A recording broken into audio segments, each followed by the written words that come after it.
Good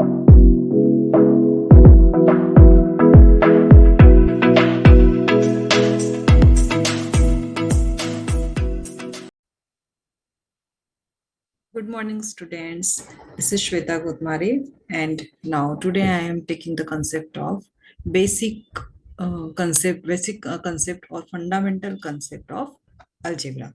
And this is my first video of algebra. So I am going to just explain the basic concept of algebra. So, first of all, what is algebra? Algebra is a branch of mathematics. We use letters along with the numbers. ठीक है, यहाँ पे letters and numbers both are used in the algebra. And some basic definitions that used definition भी बोल सकते हैं या फिर जो terms भी जो use होते हैं इन algebra में उसको पहले मैं explain करूंगी. ठीक है, it is a basic concept है. जो बोलेंगे ना कि जो starting जो algebra को सीख रहे हैं उनके लिए ये वीडियो है. सो और जिनको जो बोल सकते हैं ना बड़ी क्लास में चले गए फिर बेसिक कंसेप्ट में वीक है तो उनके वो भी ये वीडियो को उसके थ्रू जा सकते हैं. सो बेसिक डेफिनेशन या फिर बेसिक टर्म जो यूज होते हैं इसमें फर्स्ट होता है constant. So what is the constant? Any symbol which has fix numerical value is called the constant.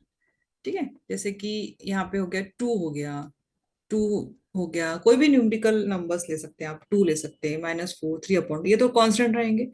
ये चेंज हो सकते हैं, ये चेंज नहीं हो सकते. 2 का वैल्यू 2 ही रहेगी. ठीक है, that is the constant. Next definition आती है इसमें variables. So what is the variables? A symbol which does not have any fixed value and takes various उसकी जो वैल्यू है वो चेंज होती रहती है. सपोज द एक्स है, वाई है, जेड है, इसकी कोई वैल्यूज फिक्स नहीं है. एक्स की वैल्यू हम 2 भी लिख सकते हैं और वाई की वैल्यू 3 भी लिख सकते हैं, या फिर उसको इंक्रीज y+1 कर दिया तो वो इंक्रीज हो गई. सो वाई की जो वैल्यूज है वो क्या हो सकती है, वो कांस्टेंट नहीं है, वो चेंज हो सकती है. तो ये हो जाते हैं वेरिएबल्स. वेरिएबल्स को हम लोग लिटरल्स भी बोलते हैं. ठीक है, ये दो टर्म्स क्लियर हो गए, what is constant, what is variables. कुछ पॉइंट्स यहाँ पे आपको ध्यान में रखने हैं. This is remember points to remember is that suppose a combination of 2 और more constant is also constant. For example, अगर हम एग्जांपल के लेते जैसे 5, 5 जो है वो भी कांस्टेंट है एंड 4 है वो भी कांस्टेंट है. तो इनका अगर कॉम्बिनेशन करते हैं, सपोज हम लोग 5+4 करते हैं तो आंसर आ गया 9, वो भी कांस्टेंट हो गया. अगर हम इसको 5 into 4 करते हैं तो ये हो गया 20. सो combination of 2 or more constant is also constant. Second, remember point is a combination of 2 or more variable is variable. Suppose जैसे वेरिएबल आपको पता है x is variable, ठीक है, y is variable. तो इनका कॉम्बिनेशन सपोज x+y करते हैं तो उसका आंसर जो भी आएगा वो वेरिएबल. x अगर वेरिएबल है, y अगर वेरिएबल है तो x+y, ठीक है, उनको कंबाइन किया तो x+y क्या हो जाता है, वेरिएबल हो जाएगा. सपोज x into y किया वो भी वेरिएबल हो गया, x/y किया, y किया वो भी वेरिएबल हो गया. तो अगर कुछ भी कॉम्बिनेशन करते हैं वेरिएबल्स में तो आंसर उसका जो भी होगा वो वेरिएबल्स ही होगा. ठीक है.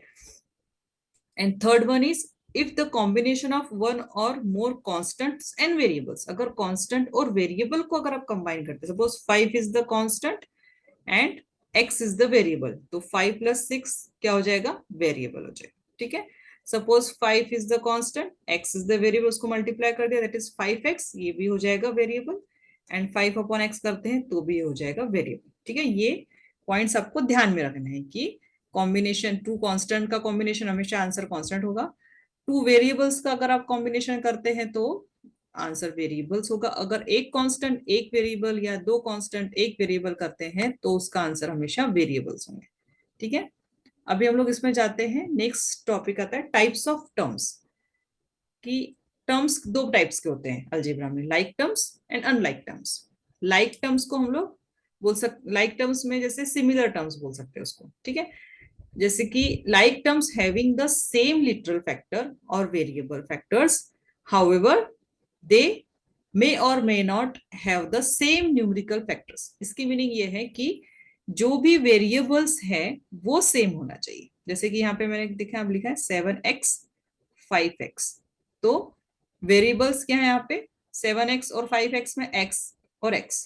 ठीक है, ये जरूरत नहीं है कि इसके जो न्यूमेरिकल वैल्यू है वो सेम है। यहाँ पे न्यूमेरिकल फैक्टर 7 है और यहाँ पे 5 है, तो 7x और 5x जो है वो लाइक टर्म्स है, क्योंकि यहाँ के जो वेरिएबल्स है वो सेम है। ठीक है, वेरिएबल्स पे फोकस रखना है, जो उसके न्यूमेरिकल फैक्टर है या फिर जो कांस्टेंट टर्म है उसको अगर वो डिफरेंट रहे तो चलते हैं। सपोज यहाँ पे 4xy है, 3xy, 9xy, तो भी यहाँ पे देखिए सब में xy एंड xy, ये क्या हो गया, इसके वेरिएबल्स हो गए। तीनों में वेरिएबल्स एक्स वाई है, दैट इज द, ये हो गए हमारे लाइक टर्म्स। ठीक है, सपोज आप example 3x² y, 4y(x²), x² y को y(x²) लिख सकते हैं, तो ये भी हो जाएंगे हमारे लाइक टर्म्स। ठीक है, अब जाते हैं 9, उसके बाद इसमें नेक्स्ट है अनलाइक टर्म्स। तो अनलाइक टर्म्स क्या होते हैं? Unlike terms having the different literal factors, same वही जिसमें सेम लिटरल फैक्टर्स होते हैं। Literal factor means variables same होते हैं और यहाँ पे वेरिएबल्स डिफरेंट डिफरेंट होते हैं, और ये जरूरत नहीं है कि इसमें हम कांस्टेंट टर्म या फिर न्यूमेरिकल फैक्टर्स कुछ भी हो। अगर यहाँ पे है 3x और 4y, देखिए यहाँ पे कोई इसका जो वेरिएबल x है, इसका वेरिएबल y है, तो ये हो जाएंगे हमारे अनलाइक टर्म्स। ठीक है, और अगर यहाँ पे सपोज बोल रहे हैं 3x एंड 3y, ठीक है, यहाँ पे बड़ा न्यूमेरिकल यहाँ पे सेम है, बट फिर भी ये क्या हो जाएंगे, अनलाइक टर्म्स। ठीक है, ये भी हो जाएंगे हमारे अनलाइक टर्म्स। अब यहाँ पे देखिए आप 6xz, 7xy और 4yz, तीनों जो टर्म्स है ये यहाँ पे क्या है, वेरिएबल्स डिफरेंट डिफरेंट है। पहले में xy है, सेकंड में, पहले में xz है, सेकंड में xy है, थर्ड में yz है, तो ये क्या हो जाएंगे हमारे अनलाइक टर्म्स। ठीक है, सपोज एक और एग्जांपल देखते हैं, 3x² y, ठीक है, एंड 4y² x, ठीक है, यहाँ पे x का पावर 2 है, यहाँ पे y का पावर 2 है, ये भी हो जाएगा अनलाइक टर्म। ठीक है, जिसके वेरिएबल्स सेम रहते हैं वो हो जाएंगे लाइक टर्म्स, जिसमें वेरिएबल्स डिफरेंट होते हैं वो हो जाते हैं अनलाइक टर्म्स। ठीक है, तो हम लोग फर्स्ट क्या समझे हैं, what is constant, what is variables, then like terms and unlike terms. अब इसमें नेक्स्ट है टॉपिक आता है कोएफिशिएंट। ठीक है, so what is the coefficient? Any factor of a term is known as coefficient of the remaining factor of the terms. Means अगर आपको एक क्वेश्चन है, what is the coefficient of 9xy में 9 का, what is the coefficient of 9 in 9xy, यहाँ पे question है कि 9xy में आपका xy का कोएफिशिएंट क्या है। तो कोएफिशिएंट क्या होता है, ध्यान रखना है, जिसका भी कोएफिशिएंट पूछते हैं उसको छोड़ के रिमेनिंग टर्म, रिमेनिंग जो फैक्टर्स बचते हैं वो उसके कोएफिशिएंट होते हैं। अभी आपको एग्जांपल में क्या पूछा है, 9 का कोएफिशिएंट, तो 9 को छोड़ के क्या बच रहा है टर्म, 9 को अगर हमने हटा दिया तो बाकी के टर्म क्या है यहाँ पे xy। सो 9 का कोएफिशिएंट क्या हो गया यहाँ पे xy, the coefficient of 9 is xy and the coefficient of xy is 9। ठीक है, क्वेश्चन दो टाइप कह सकते हैं, अगर आपको कोएफिशिएंट ऑफ 9 पूछे हैं तो क्या हो जाएगा xy, और कोएफिशिएंट ऑफ अगर xy पूछते हैं तो वो हो जाएगा 9। ठीक है, सेकंड एग्जांपल अगर इसी चीज में अगर पूछते हैं कोएफिशिएंट ऑफ 9x, अगर यहाँ पे 9xy है, इसमें कोएफिशिएंट ऑफ 9x पूछ रहे हैं, तो आंसर हो जाएगा remaining factor that is y। तो हमेशा ये ध्यान रखना है कि कोएफिशिएंट लिखते समय जिस फैक्टर का कोएफिशिएंट पूछ रहे हैं उसको छोड़ के बाकी के जितने भी रिमेनिंग फैक्टर्स होते हैं वो उसके कोएफिशिएंट होते हैं। एक और एग्जांपल अगर मैं यहाँ पे लूं, सपोज एक एग्जांपल है -7y। ठीक है, अब यहाँ पे y का कोएफिशिएंट क्या हो जाएगा, -7। ठीक है, एंड अगर -7 का कोएफिशिएंट पूछेंगे तो y हो जाएगा, एंड अगर यहाँ पे आपको पूछते हैं कोएफिशिएंट ऑफ -y, ऐसा भी तो पूछ सकते हैं, अगर यहाँ पे कोएफिशिएंट ऑफ -y, तो रिमेनिंग क्या बच गया, 7। सो कोएफिशिएंट ऑफ -y इज 7। ठीक है, यहाँ पे कंसेप्ट समझ में आ गया बेटा आपको? अच्छा, तो यहाँ पे ध्यान रखना स्टूडेंट्स कि कोएफिशिएंट लिखते समय जिसका कोएफिशिएंट पूछते हैं उसको छोड़ के रिमेनिंग जितने भी फैक्टर्स बचते हैं वो उसके कोएफिशिएंट होते हैं। और एक चीज यहाँ पे नोट करना है आप लोगों को कि कोएफिशिएंट जैसे कि अब कांस्टेंट टर्म्स, ठीक है, अब जो भी कांस्टेंट टर्म्स होते हैं उसको हम लोग बोलते हैं कांस्टेंट कोएफिशिएंट, और जो भी वेरिएबल्स या लिटरल्स कोएफिशिएंट होते हैं उसको बोलते हैं लिटरल कोएफिशिएंट और वेरिएबल कोएफिशिएंट्स, ठीक है। वेरिएबल्स को बोलते हैं लिटरल कोएफिशिएंट और वेरिएबल कोएफिशिएंट, और कांस्टेंट को बोलते हैं कांस्टेंट कोएफिशिएंट।